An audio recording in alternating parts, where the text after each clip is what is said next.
I've always had the goal to win. If I can't like be the best, then it's not fun for me. I played a lot of football when I was little, probably started when I was 4. Well, he was very talented at football. I remember me and my father going to watch most of his games. That's a huge part of his life. And I think he was quite good when he was about 14, 15 years of age. But he got hurt in one knee. When I got injured, we went to a specialist in Stockholm, and he told me that I couldn't play for a year. I think he was quite sad, sadder than he showed. I actually went home and was really mad and pissed off, but I actually went home and played Counter-Strike on that evening. That was the only thing I could do, actually.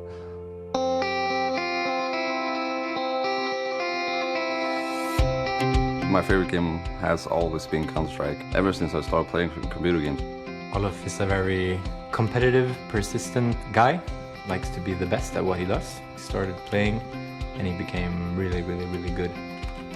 When he's practicing in the evenings, and he's getting a bit angry sometimes because he wants it to be perfect. My dad has always been supportive of me playing, yeah. I told him like, if I can just focus on the game, I will like have it as a full-time job, and he was like, go for it. There's this sport professor who has published this book around the 10,000 hours, that you have to invest 10,000 hours into something, and if you do that, you become really good at it. I think that's really true for Olof, because he has invested more than, I think, 10,000 hours. I think actually it runs in the family, because I think we are really dedicated, every one of us, and wants to like focus on something and do our best. And for him, it turned out to be Counter-Strike. Olof is extremely focused when he plays, and also calm. I think also that he really likes the game. He likes playing for fun, not only competitive.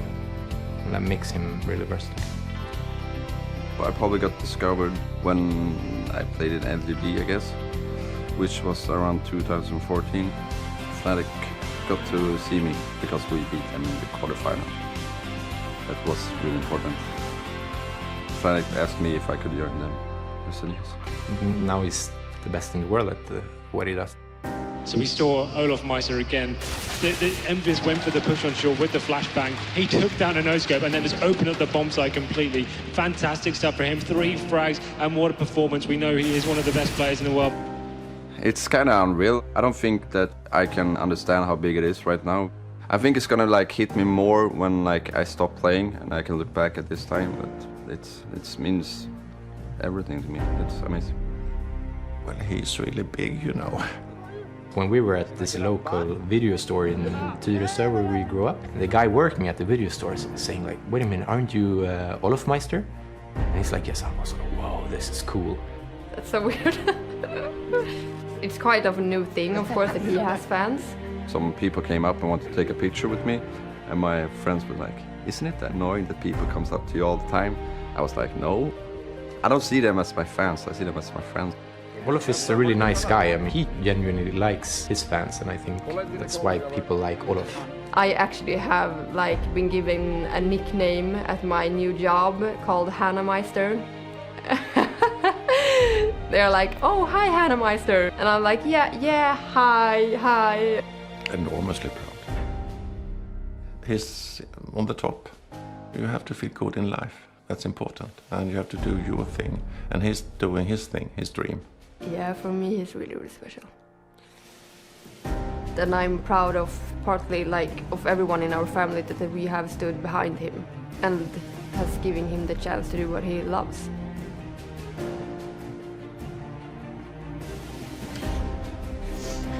Yeah, Counter-Strike proved to be a nice alternative to football. Now that he's done it, it's really, really cool to see. We are one of the best teams in history.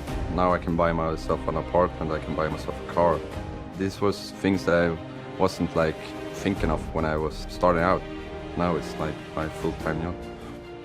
I always said that the best part is being able to play the game that you like. Right now, I eat, sleep, breathe Counter-Strike.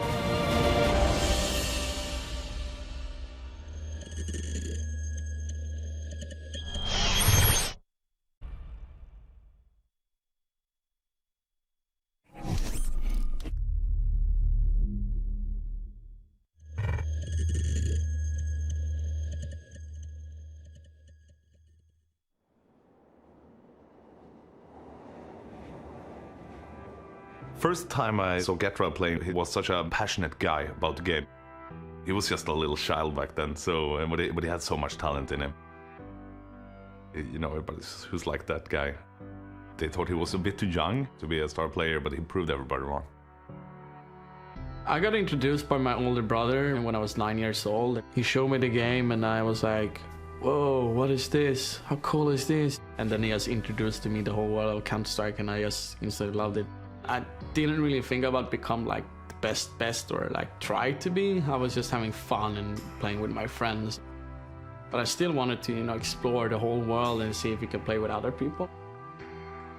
I went to a place called Remedy, or like the event was called, and I was there with my brothers, and I was like so amazed. There was so many people there, so many computers, so many different games, and so many people talking about games.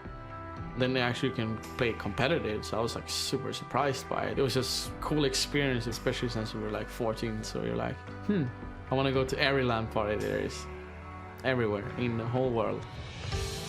I definitely think I've been a part of Christopher's amazing journey, especially in the start. Esport in 2001, I got introduced and I was like, whoa, can you actually win money playing this game as well? This is so cool, this is something I really want to try. We're following the games like 4 in the morning here in Sweden because the games were so late in the US. So you had to stay up the whole night, and that's when I first saw Hedon. Well, esports was totally new when I started playing. I think I was maybe the first guy in Sweden to receive a salary from playing computer games. I think it was something like $200 or something. I felt like I was king of the world, and I even got free mices and keyboards, and that was huge. When I saw Hedon play the first time, I was like, whoa, he's super good, this player. I need to look up this guy and see who it is and where he's from and so on. And then I saw he was from Sweden in Stockholm. I was like, oh, I need to follow this guy. I need to know what he's doing, what team he's playing for, what achievements he's done. Basically, after that, I got hooked, and I was like, he's my idol. You know, he's so good and he's so talented, and I hope that I someday can actually compete against them.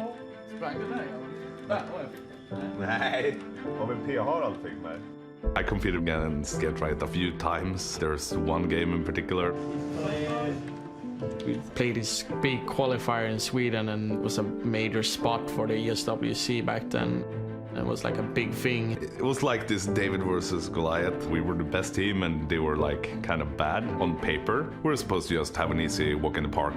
I was playing out of my mind. Get right, he did some kind of hero match and they managed to win it versus us. It was just a cool feeling to see that actually, whoa, am I actually this good in this game? And he's still so proud about it. He still smiles like this when he talks about it. After when we beat Hedon and those guys, it was like just a good feeling to win the game, and especially over someone that you've been looking up to. That was basically his last official tournament and game as well. So I always say to him, I actually was the last one to beat you. And my feeling afterwards, okay, there's gonna be new king in town soon.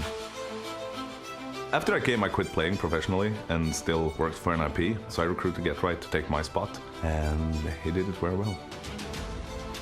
He said to me basically like, we're gonna do an NIP again. I was surprised that he wanted to try the luck again and see it. NIP hasn't been active for many, many years because it's a legendary name. Ninjas in Pajamas. We handpicked the team with Getright, Exist Forest, and Fifth Line and Freiburg, and it kind of exploded into something else. We went pretty successful directly. We had this amazing run in the beginning. We won every single tournament, 87 straight games in a row, without a single loss. It was just very cool and surprising to see that you actually can be so dominant in a game, and also that you were one of the best players at the same time. That's probably my biggest success. I think our first loss was in Ukraine. That felt quite sad when it happened, but it was like, it was just such an amazing run. I mean, I could never believe that anything like that would happen. I guess you felt immortal because you're having that winning streak and you basically won against anyone you played, but when they actually hit you that you lost. This is how it is to feel to lose. It's always so hard to know what to say because you can't go there and say like, yeah, better luck next time, because at the moment it doesn't matter. He's just so frustrated. I guess I just try to hug him and like don't say anything. Like a big burden on your shoulder because everyone's expecting you're gonna win every time, no matter what you're doing, you know. but you're a human being. It's not normal to go and never lose, you know, so you want to lose something. I don't think it helped Christopher being more humble for losing a game. I think he's always been a humble guy. When we're on that 87-0 streak, he was still the same guy as he is now and has always been, so I think it's just a genuine guy.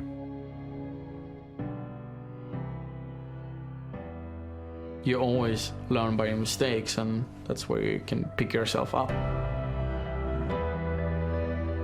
There's so many reasons I'm proud of Get Right. I mean, he cares about everybody so much. He has so much passion for both the game, people around him, and his fans. And he has a kind heart, and it's very rare to see that, especially when you are the most hyped CS player in the world. He's so passionate and so driven and so competitive. And outside gaming, he's very calm. But something that shines through, both like in-game and outside of the game, is that he never gives up. He just keep on going and going and going, whatever he does. He's playing all the time, and when he doesn't play, he thinks about the game, and he just have that winning mentality in him. He's in it to be the best. Never in a million years I thought I would be one of the guys that people would look up to, especially in CS and actually in whatever I would do. I'm just very lucky to have this as a job.